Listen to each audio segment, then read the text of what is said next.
Connie Smith was born as Connie Joan Ramey on August 14, 1941, in a small town in Indiana called Elkhart.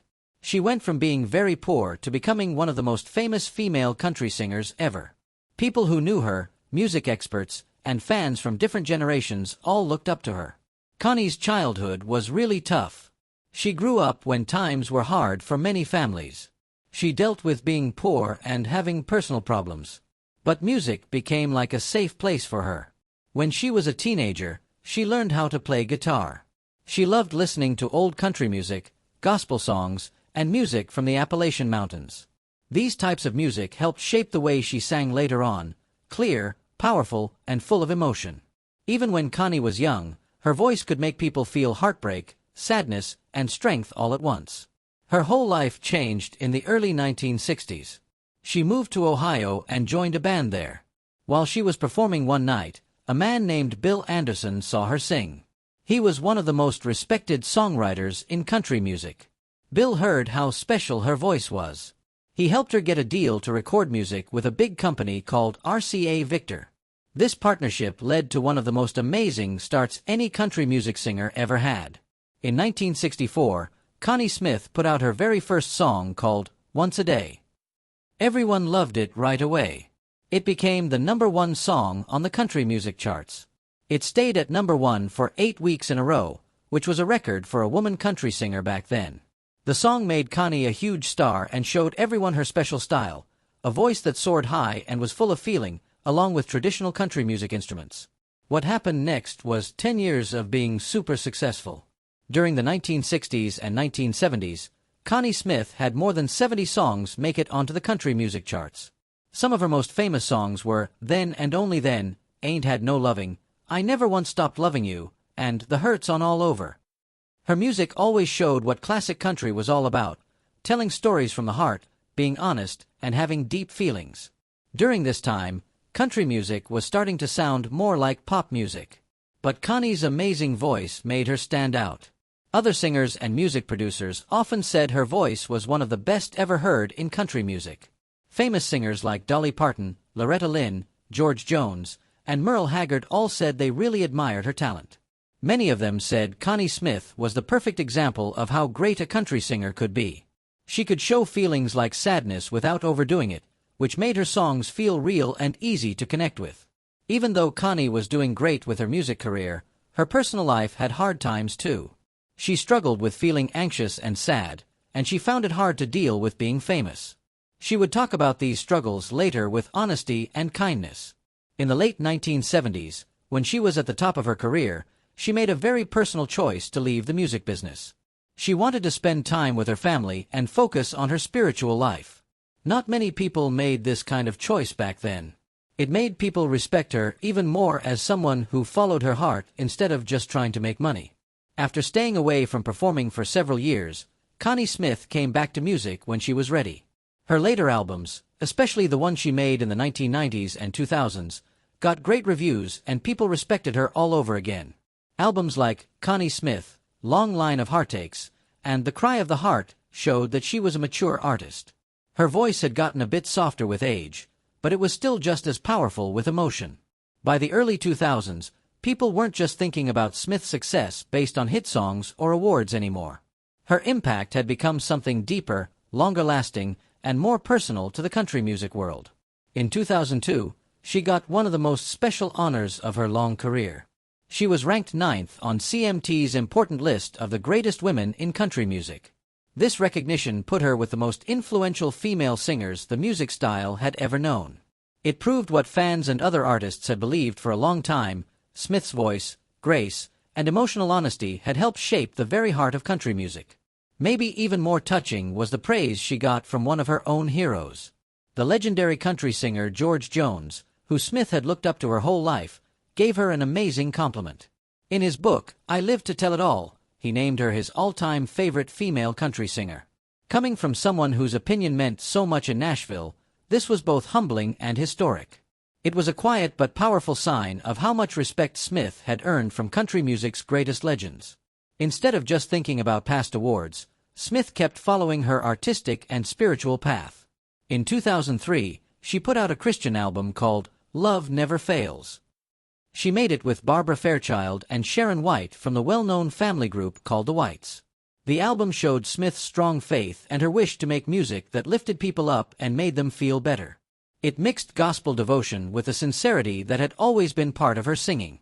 Her influence also reached younger country stars.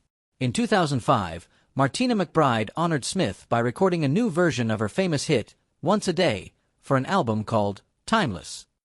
Including this song proved again that it was a classic. It also showed Smith's lasting impact on modern country singers who admired the way she sang, her self-control, and emotional depth. Smith kept performing on her own too. In May 2007, she gave a memorable performance when she sang Sonny James' song, A World of Our Own, at the Country Music Hall of Fame's Special Medallion ceremony. This moment celebrated not only the song but also Smith's own place in country music history. That same year, she also shared a very personal musical moment by recording a duet with her husband for his album, Compadres. This mixed her professional artistry with personal love. In 2012, Connie Smith got one of the highest honors in her field when she was inducted into the Country Music Hall of Fame. People had been waiting for this recognition for a long time, and everyone celebrated it. During her induction ceremony, people praised her not just for her hit songs but for always staying true to the soul of country music. Her career was recognized as a bridge between the music style's traditional roots and its changing future. Beyond awards and honors, Connie Smith's true legacy is in her influence. Countless artists, especially female country singers, have been inspired by the way she sang, her vocal strength, and emotional self-control. She proved that a woman could be powerful in the genre with grace and authority without losing authenticity or artistic honesty. Smith's personal life has been filled with deep relationships, lessons learned the hard way, and a lasting belief in love, faith, and commitment. Throughout her life, she has been married 4 times. Each marriage showed a different part of her journey, both happy and challenging, and revealed the strength and humanity behind her public success. Her first marriage happened in 1961 when she married Jerry Smith. He worked as a faro analyst at the Interlake Iron Corporation in Beverly, Ohio. At that time, Smith was still a young woman just starting out in adulthood. She was balancing her private life with the beginning of a demanding career. Together, they had a son named Darren Justin, who was born on March 9, 1963. Darren would later build a meaningful life for himself. He traveled to Europe in the late 1970s to work as a missionary. He eventually became a psychologist, which showed both spiritual depth and a love of learning. Even though they had the joy of raising a child together, the pressures of life and going in different directions led Smith and Jerry to divorce in the mid-1960s. This closed the first chapter of her married life. Not long after, Smith fell in love again with someone from the music world. She married Jack Watkins, a guitar player who performed in her touring band. Their marriage came from sharing stages, long trips on the road, and the close bond that forms between musicians working together. The couple had a son together, but the marriage didn't last long. Within a year, they separated. This showed how hard it can be to keep a marriage going when you're always touring and dealing with the emotional stress of constant traveling. Soon after, Smith married Marshall Haynes, a telephone repairman whose life became closely connected to hers. In the early 1970s, Haynes often went with Smith on the road, traveling with her as part of her touring world. Their marriage was blessed with 3 daughters. This expanded Smith's role as a mother and gave her family life an anchor during a time when her career kept demanding a lot of her time and energy. Though the marriage ended in divorce in the early 1990s, it was one of the longest and most important partnerships of her life. After that divorce, Smith publicly said that she would never get married again. She thought that chapter of her life was over for good. But destiny had different plans. On July 8, 1997, she surprised many people by getting married for the 4th time. This time she married the well-known country artist and producer Marty Stewart. Stewart had started producing Smith's music after writing songs for her 1998 comeback album. This reignited both her career and, unexpectedly, a lifelong promise he had kept since he was a child. Stewart often remembered first meeting Smith 26 years earlier when he was just 12 years old. He went to one of her concerts at a fair on the Indian Reservation near his hometown of Philadelphia, Mississippi. "I met Connie when I was 12 years old," he said.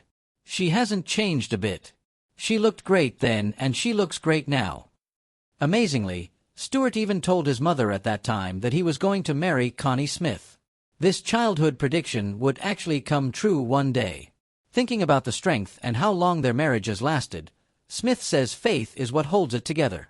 She has talked openly about how important spiritual grounding is. She explains simply but powerfully how they have kept their relationship strong: make the Lord the center and commit. In those words is the wisdom gathered from a lifetime of love, loss, hope, and starting over. It's a lasting reminder that even after heartbreak, new beginnings are always possible. At 84 years old, Connie Smith has reached a place in life where looking back feels natural and being open feels right. For a long time, people have admired her as one of country music's purest voices. Smith has often let her songs speak for her. But when the conversation turns to Bill Anderson, the legendary songwriter, performer, and longtime person in her life, she doesn't feel the need to stay quiet anymore. With the wisdom of many decades behind her, Connie Smith finally opens up about the man who helped shape her career, her confidence, and her understanding of the music business itself. Bill Anderson came into my life at a time when I didn't even fully understand what was happening to me, Smith said. I was just a girl from Ohio who could sing. And suddenly, I was being pulled into this world that felt bigger than I ever imagined. Bill wasn't just part of that world. He was one of the people who helped guide me through it. Smith's big break came quickly after she signed with RCA Victor in the mid-1960s. And Bill Anderson was really important in helping her rise to fame.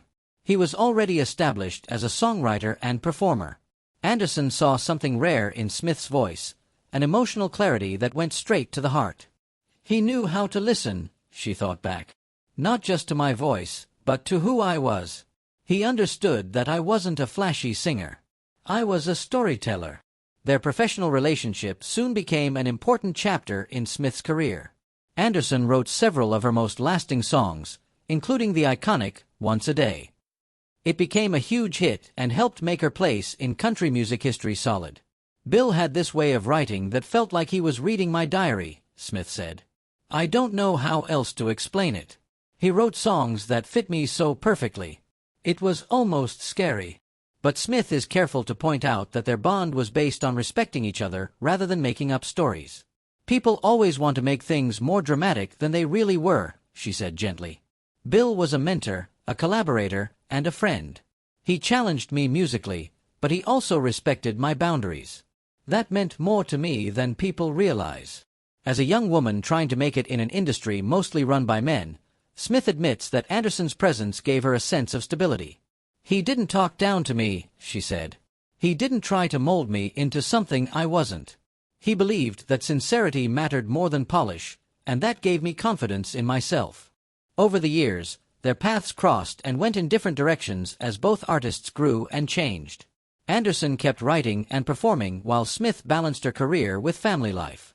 Later, she stepped back from the spotlight for long periods of time.